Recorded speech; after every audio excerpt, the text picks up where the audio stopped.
Hi everybody, this is Moss Jackson. Welcome back to Mondays with Moss. Beautiful sunny day here in Newtown Square. After I talk with you, I'll have a bite to eat, go back to my office. So I'm going back to my office part-time because I really like doing Zoom calls and FaceTime calls with my clients, but I'm missing my office.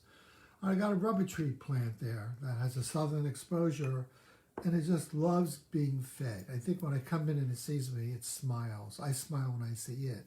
So I'm going to go there, water it, and then see several clients, and then go to the gym. Anyway, what are we working on here? Why am I doing this? Well, we're working on basically the notion you deserve to live a successful and happy life.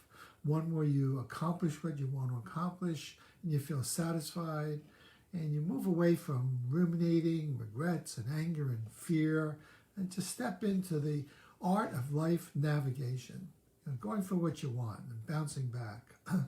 So recently, over the last few months, I've been talking about some themes based upon one of my books, 52 Things Partners Need to Know, which is on Amazon.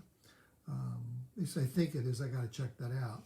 And what I do each week is I bring up a theme or a topic to get you to think about that one topic for the week. So, for example, over the last couple months, I've talked about the art of getting grounded, keeping your feet on the ground, not being knocked off balance, being realistically optimistic, facing the challenges right now, but having a sense that everything's going to work out, bringing curiosity rather than rumination to a situation, realizing that most things in life are not personal. Really, people do not wake up in the morning thinking about how to make your life miserable.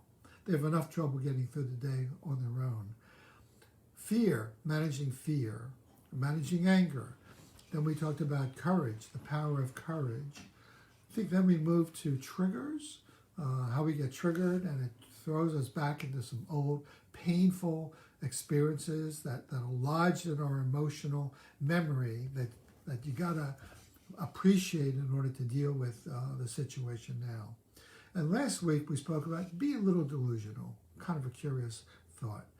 Well, today I got a great topic. Are you a problem maker or a problem solver? The notion being it's better to be a problem solver or solution finder. So a couple of days ago, I woke up, as I often do, about 3 or 4 in the morning, and thoughts pop in my head. Did I do this? Did I not do that? What do I need to do tomorrow?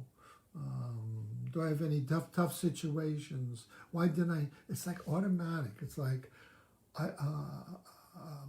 this roommate taps me on the shoulder and starts telling me things to worry about. Okay? And I can feel my heartbeat. And I can feel myself have a reaction. Anyway, this time I woke up, and one of the things I do in my practice, besides seeing clients and coaching and having therapy, is I help companies find the right talent for a different position. So I often get called up and say, can you help me find, I got a couple candidates, can you test them? So I do online testing for sales managers, executives, whatever the position is. Okay, there are different qualities and behaviors that these different positions require, and I have a protocol that allows me to test. Anyway, I was doing this testing for one client who was trying to find a regional sales manager in the Midwest. So I tested 2 candidates, and what occurred to me on this particular evening a couple of nights ago, 3 o'clock in the morning, was, oh my God, did I not send in the second report? Oh gosh, I promised him I would. And it's really critical that he gets this information on time. There's a deadline here. Did I do it? Did I test them? Did I write up the report? Did I send it in? And as I was asking myself these questions, I could start to feel myself ruminating, asking the same questions over and over again. Saying things like, well, what if I didn't? What will they think? Oh my God, this could be terrible. This could be a catastrophe. I might not get any more referrals. Oh, I can't believe I did not do that. Then I became aware. I paused, took a deep breath, which is always a good practice. That's the art of getting grounded. And I regulated myself by doing some breathing. And then I said, okay, what can I do to, number one, make sure I wrote the report and got it out? So I could find that out in the morning. So I checked in with my secretary. She said, Moss, we wrote it up. He was very happy with it. We sent it out. So that was problem solved. So in the beginning, when I woke up, definitely I was a problem maker.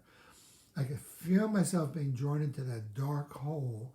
And then I said, hold it, stop, look and listen, get grounded. And I moved into problem solving. Okay. So I want to tell you about another person I know about besides my situation.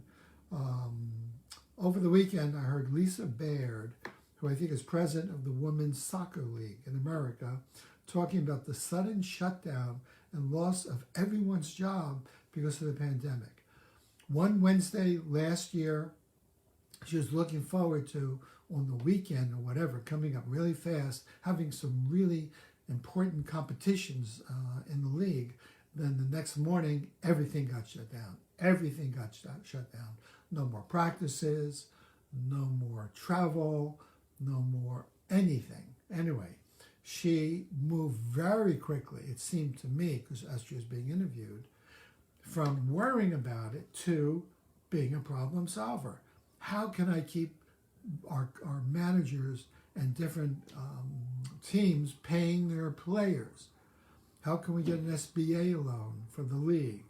How do we keep our players united even though they're not together? How do we bring the league back gradually when the pandemic is lifting? How do we keep our teams safe? 10 teams, how do we keep them safe?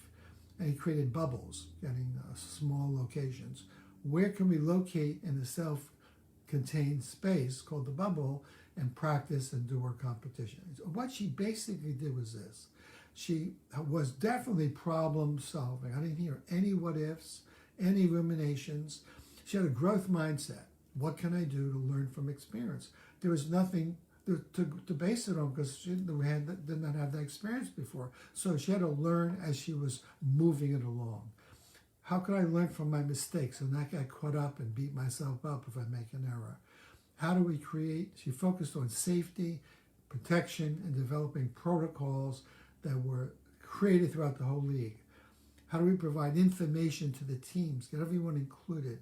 She was really solution focused, and everything worked out well. I think they lost maybe one player who dropped out. I'm not sure exactly what happened, but basically the teams remained intact, the owners remained involved, and it was a really solution, and the teams are going to play now. So some of the keys in terms of being a problem solver are try to understand the other person's situation without taking their actions personally. I know a client, for example, as a wife who gets angry, gets very reactive. She takes things personally, and he gets very frightened, and because he gets triggered from a woman's anger. And we've been working on for him to develop some curiosity. What is she so angry about? Is it about me? Is it about something else? Maybe there's something under the anger, like she's anxious. That's called curiosity. Having the courage to check it out. Hey, you seem really angry. Are you angry with me? Be compassionate. Anything I can do. Try to reframe it. Like it doesn't have to be about me. I don't have to take it personally. Maybe there's something else going on. Secondly, develop an ability not to let a bad 5-minute episode ruin your day. So, for example, if you have a flat tire, if you lose a sales account, if the boss is critical towards you, you might pause, clarify what's going on. This is what happened. And then look at the story you're telling yourself. Are you like I did with my thinking I didn't get the report, and I was telling myself a story and getting caught up in the drama. Okay, have a little humor. You know, have some perspective, and appreciate that this stuff happens. Shit happens, and have perspective that your life is working in many other ways. Practice some gratitudes. Thirdly, become self-aware of the baggage you carry and not blame others. So, for example, with my client who had the fear of his wife's anger, because it would trigger feelings of rejection and abandonment in him. He became aware of his past history, past upsets, and how easily these past upsets were kind of provoked when he saw the look of anger or the scowl on his wife's face. And he realized all throughout his life he's been triggered by that look and by a woman seeming to be doing this. Not actually doing this, but in his mind picturing. And he realized it was not his mother. That really changed his life a lot. And he realized that lots of times under the fear was just hurt, because he wanted affection and wanted support, and then we've been working on how we can get that. Another technique is be proactive, not reactive. Like Lisa, she kept other people informed. She didn't wait for them to complain. She went to them with good news, bad news. Look for solutions and not be controlled by a problem. Always say, what can I do? What do I want? What are my options? And what action can I take? Take one little action. It doesn't have to be massive and big. You know the question, how do you eat an elephant? The answer is one bite at a time. How do you climb a flight of stairs? One step at a time. So one action at a time. Another idea which I just mentioned, get out of your head. Recognize you're telling yourself a story. You may have some limiting belief like, if I ask how he's feeling, I'll be devastated because I know he's going to blame me. Well, that's a story. You don't know if that's true. You may have some evidence from the past, but there may be many, many times, if you had checked it out, the person would say, no, I'm not angry with you. I'm just upset about my kid. I'm upset about work. I'm upset about my stomach, whatever.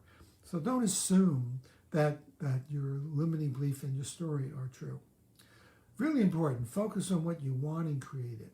Focus on what you want. I think it was Stephen Covey said the first thing in having a great life and 7 Habits of Highly Effective People was imagine it first in your imagination. Create it first in your imagination. Create what you want. And then go out and build it. Create it, and then think what you want, create it, and then do it. Okay? So bottom line to my talk today on be a problem solver, not a problem maker.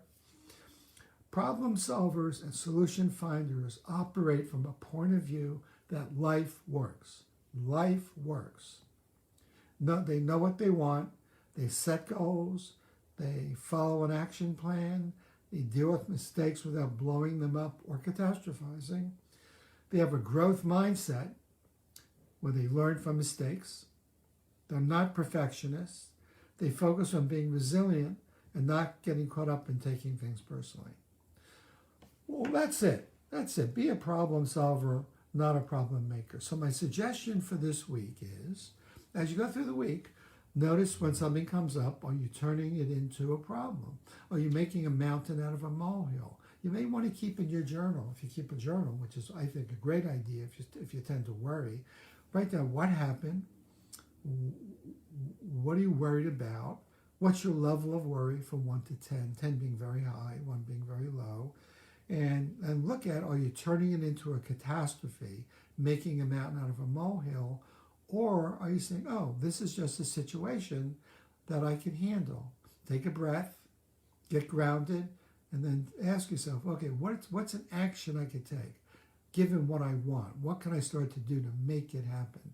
Rather than letting your story and your fear feed you being a problem maker. Okay? It's too sunny to be a problem maker. Come on, be a problem solver. Enjoy the spring. All right? All right. Keep me posted. Love to hear from you. I'll see you next week. Bye.